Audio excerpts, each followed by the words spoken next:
నయనేత్రి నట గాయత్రి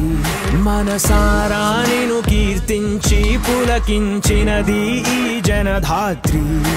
నిండుగా ఉందిలే దుర్గ దీవెనం ఉందిలే జన్మకో దైవ కారణం నువ్వుగా వెలిగే ప్రతిభాగుణం ఆ నటరాజుకు స్త్రీ రూపం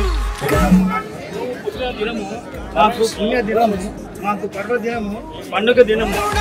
పేరుతో పాటుగా అమ్మనే పదం నీకే దొరికిన సౌభాగ్య